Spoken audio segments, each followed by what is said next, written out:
Nirvana Prakarana, Chapter 16. The Story of a Muni and a Hunter. Once there lived a wise and a venerable sage. From one end of the land to the other, learned men began to hear of the old sage, and soon many sought visage of his wisdom.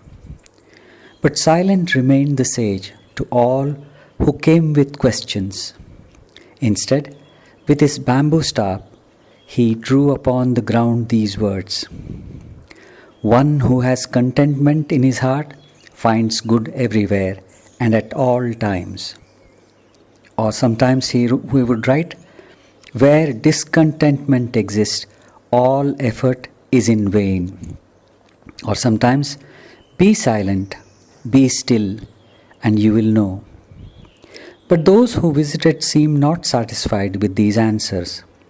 They were cryptic, and there was no guidance given, no map delivered. And they would not understand why the sage refused to answer them directly. And why?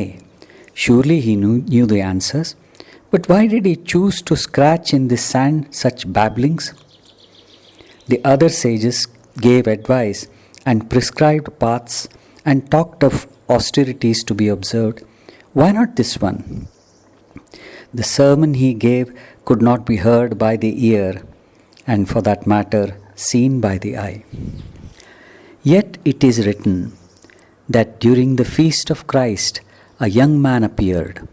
No staff bore he, nor the scrolls of wisdom, nor were there questions at his tongue. Only in his eyes there was purpose and great passion. Straight on to the sage strode he, neither sitting, stopping, nor prostrating himself as others had done. He gazed upon that ancient and tranquil face without a word. And soon, to the amazement of the others, he took the staff from the hand of the sage and drew upon the dusty earth these words: "How does thy brightness dispel the darkness?" Patiently, the sage took back his staff and stretched beneath the young man's ply. "What darkness? Are you lost in darkness?" To which the young pilgrim countered, "Is getting lost losing way? Is getting lost really getting lost?" The silent sage contemplated the face of the young pilgrim for some time, and then drew upon the ground these words, only forgotten. A roar of laughter went up from those who had gathered, and the sage erased what he had written and wrote again. "What brings you here?" Eager eyes watched the staff change hands. "Desires? I have none." Observing the pilgrim closely, the sage took his staff, rose to his feet, extended his right foot, tapped it 3 times, then became still as the breaths of those who watched. Whereupon the young visitor broke his silence and asked, "Why did he do that?" The sage quickly scratched. Curiosity is a form of desire. Back and forth the staff continued until the frustrated pilgrim cried back with the point of the staff. It has been said that there is a sacred mantra one may recite that will join him to the universe in oneness. Sage quietly scratched again. "Have you ever been apart from the universe?" And with that, the old sage swiftly raised his staff and tapped it down upon the head of the seeker, sending him into a deeply blissful trance. Days passed, and in those days the young pilgrim truly began to savor the sweetness of the great sage as he sat surrendered before him.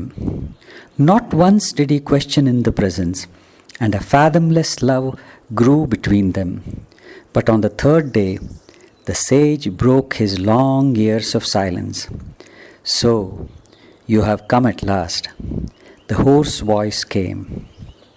The young man replied not, but looked deeply into the sage's eyes for some time, then taking once again the staff from the old bony hands, wrote, "Only remembered." This is a story by Ken Reed. This is our own story.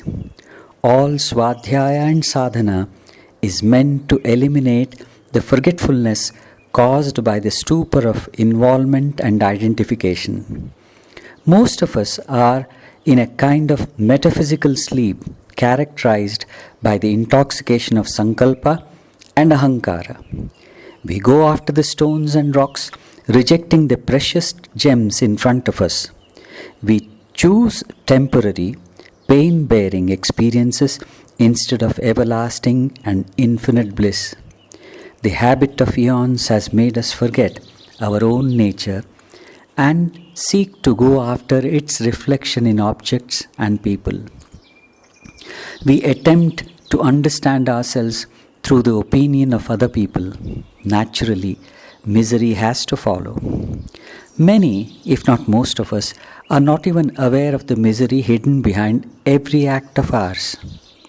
Like the camel eating thorns or a dog chewing a bone to savor the taste of its own blood, we have started enjoying our misery. Even our so-called humor is based on misery, as it is insult for others, if not our own selves. We are overeager to put the blame on others for our fate, while most of it is self-created, if not in present life, definitely in the lives earlier.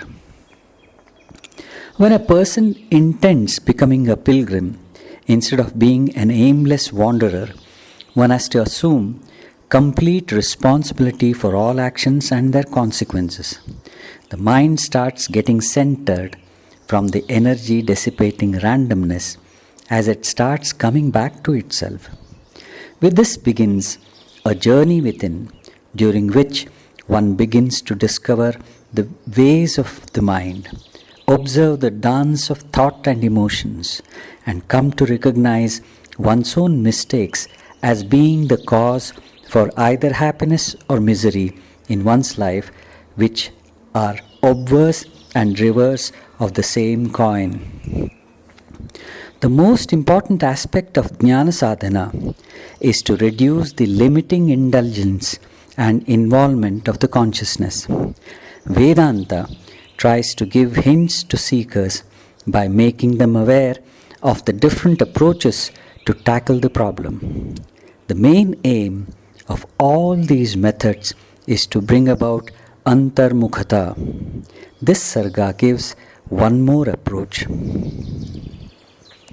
The experience of the pairs of opposites is ahankara, the I, and it flows into three avasthas or states of jagrat, swapna and sushupti, that is, wakeful, dream and deep sleep respectively. Most of us are conscious of our activity and transactions taking place during the wakeful state, but generally we tend to discount our existence during the sleep and dream states, which constitute nearly a third of our life on earth.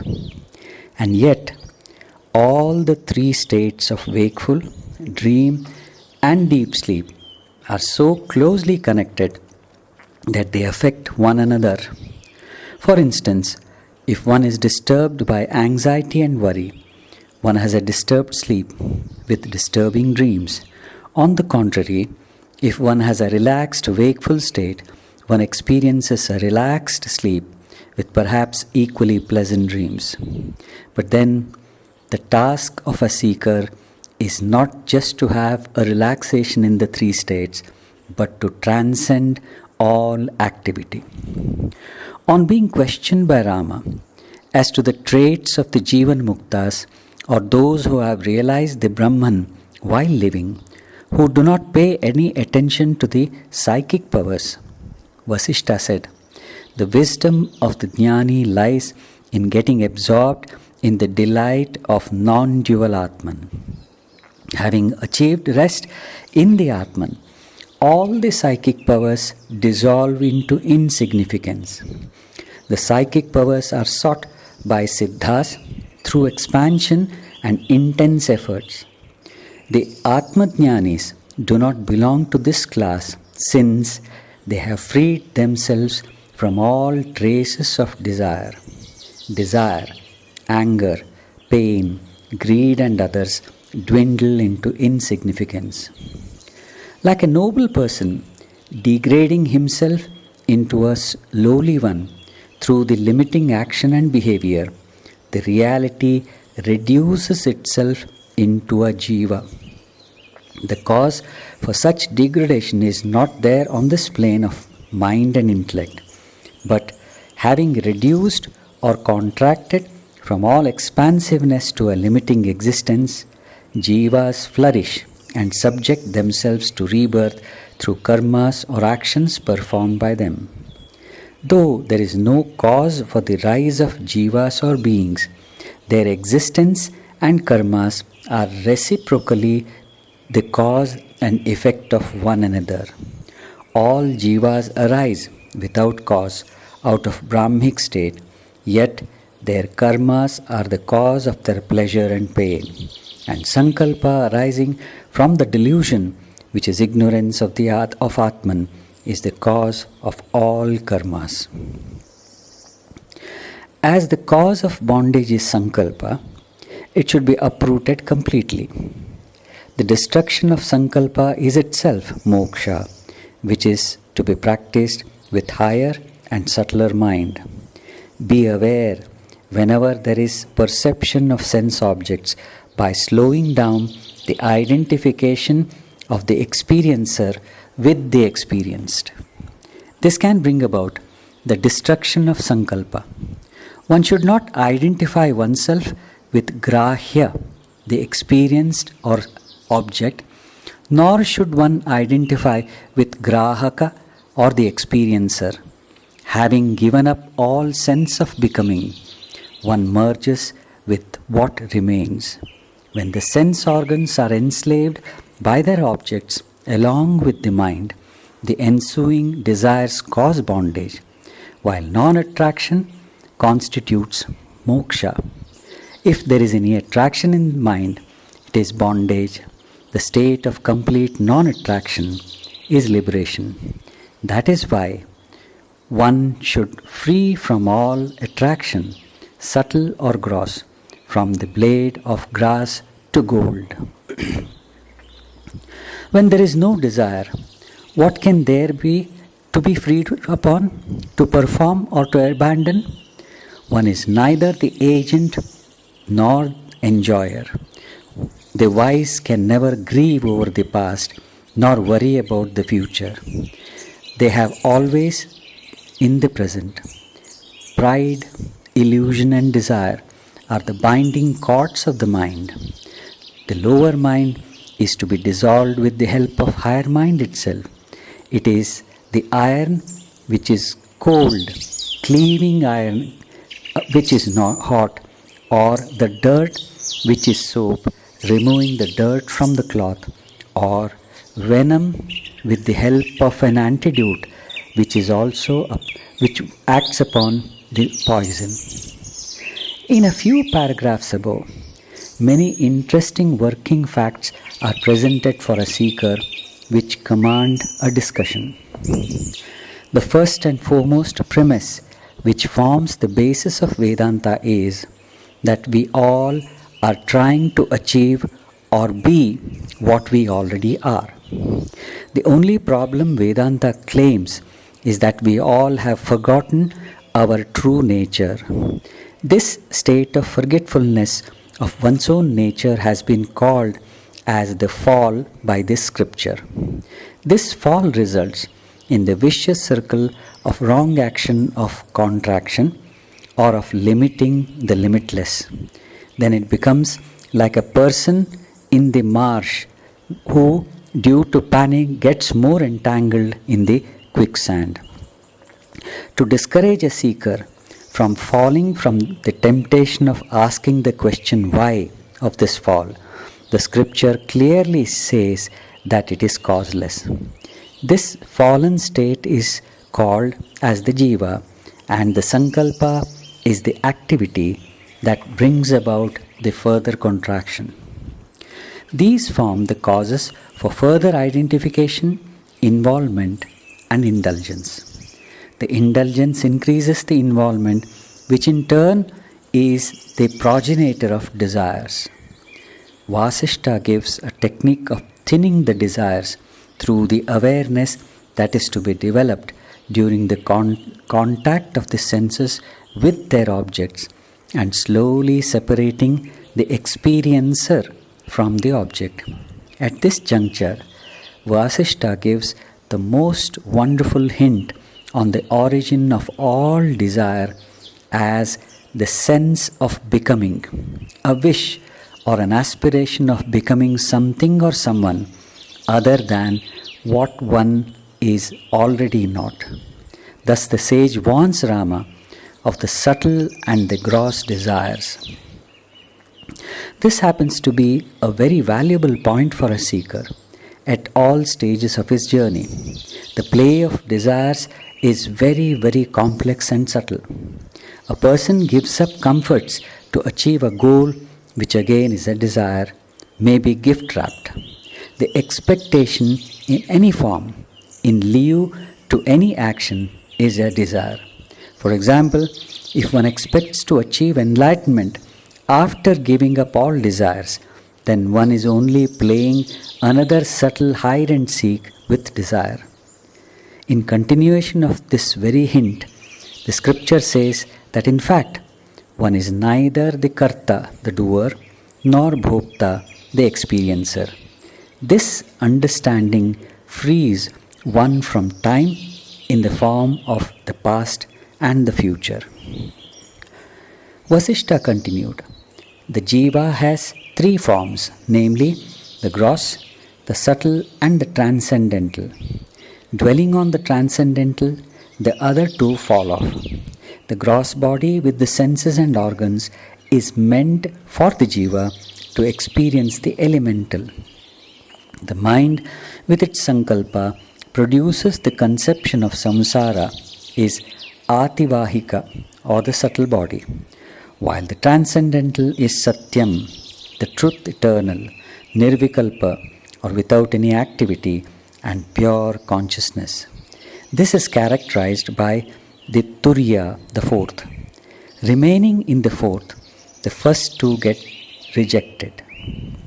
At these words of Vasishtha, Rama requested him to describe in detail the Turiya which transcends the three states of Jagrat, Swapna and Sushupti.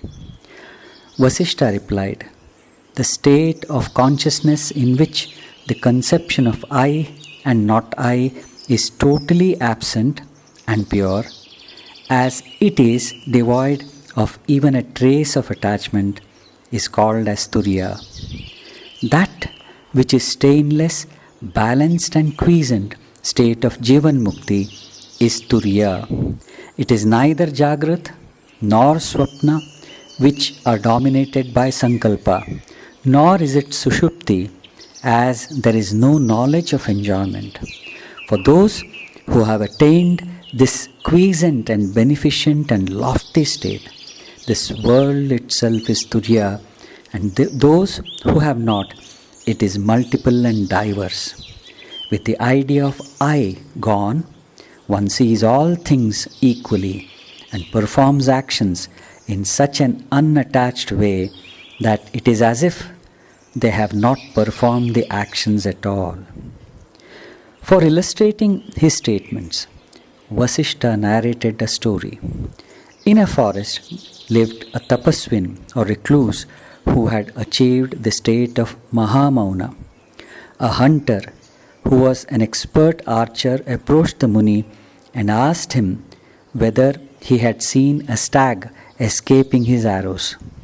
The tapaswin replied that being recluses living in the forest, they never involve themselves in the activity of ahankara. It is the mind that associates itself with the organs and the actions. It was long since he had freed himself from Ahankara and that he had not known the difference between waking, dreaming, and deep sleep states. At that moment, he was in the Turiya state. Without understanding whatever the Muni had said, the hunter left the place. Concluding the story, Vasishta said that there is no state other than Turiya. The Jnana, divested of all its diversity or multiplicity, is Turiya. The Jagrat is associated with terrible or gross actions, the Swapna with peaceful or subtle actions, while the Sushupti with ignorant actions. When the gross mind is dead and one is established in the Sattvic equipoise, only then does a yogi attain to that state. Only such munis who have transcended all sankalpa, established in self and quiescence, are in Turiya and are ever free. One of the greatest contributions of modern science, especially in the late 19th and the 20th century, is speed. Whether it is travel or communication or manufacture, speed has affected our lifestyle. It has its advantages, like improvement of the comfort level, elimination of the so-called deadly diseases, etc. As has already been mentioned elsewhere in this study, in the external life, goals and effort to achieve them, dreams and a will to realize them are almost mandatory. Without them, life as such will be synonymous with vegetation. India is a good example. Centuries of foreign oppression and slavery has robbed us of the capacity to even dream. Most in our country still continue to struggle for survival, so much so that we do not have any idea as to what is happening in our country. But the speed also has its disadvantages. Life has become very fast, tense, and is filled with avoidable worry and misery. This is because life needs are not just external, and there are internal needs as well. Else, there would be no misery in the affluent class of people whose external needs have been more than fulfilled. This is because it is the rule of the nature that when the needs of a grosser level are met, the hungers of the subtler level start affecting man, and one cannot adopt the same approach to fulfill the subtler need. Sankalpa is mandatory for the gross, while the same sankalpa is detrimental to the subtle. But most of us habitually understand and act as we do in the external or the gross world. So for us, quietening of mind also becomes a goal, and we start working with the same attitude. Even our sadhana is governed by speed, competition, effort, and anxiety. For example, when we begin the quest, our most predominant question is, what should I do? In the process, we forget that for calming down, all one has to do, if the word do is to be used, is not to do anything, but just wait patiently to allow the activity to calm down. Another thing which shows itself in most seekers is the impatience to reach the goal. We invariably connect our practices with time. We constantly ask, in spite of practicing whatever has been suggested for 6 months, why is it that I do not see any results? Such attitude makes us restless with expectation, and when we fail, as the expectation is never fulfilled, we experience depression. Because by its very nature, expectation breeds in more restlessness, and what we are trying to do is to reduce this very restlessness. This sarga offers a general rule for the seeker through the following shlokas. Savadhano bhavatvam cha grahya grahaka sangame ajasrameva sankalpa दशा परिहरन् शनैः मा भव ग्राहभावात्मा ग्राहकात्मा च मा भव भावनाम् अखिलां त्यक्त्वा यच्छिष्टं तन्मयो भव.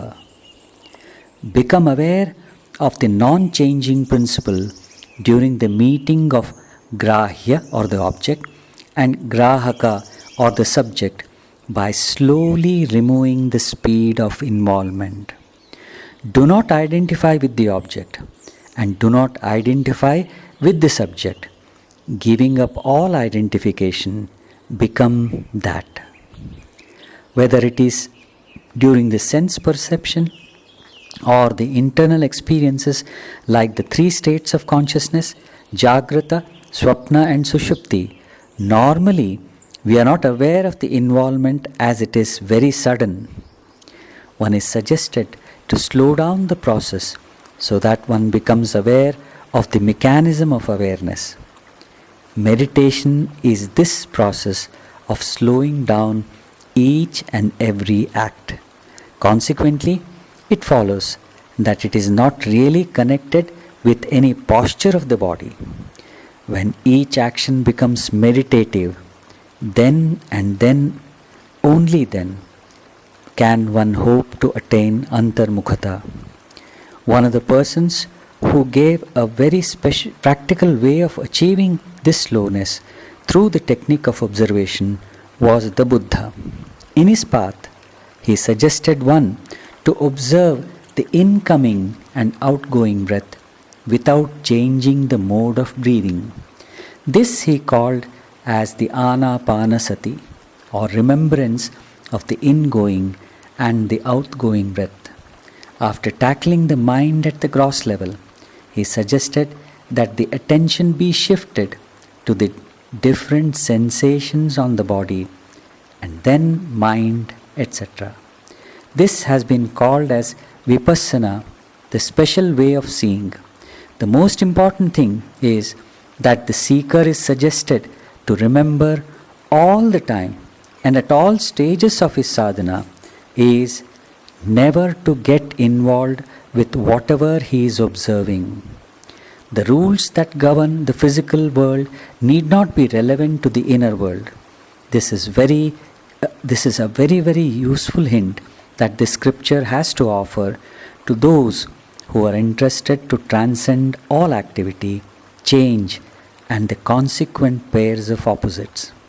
All spiritual practices are meant to bring the aspirant to the point of aha, that is, the stage of recollection of his own real nature that has always been his.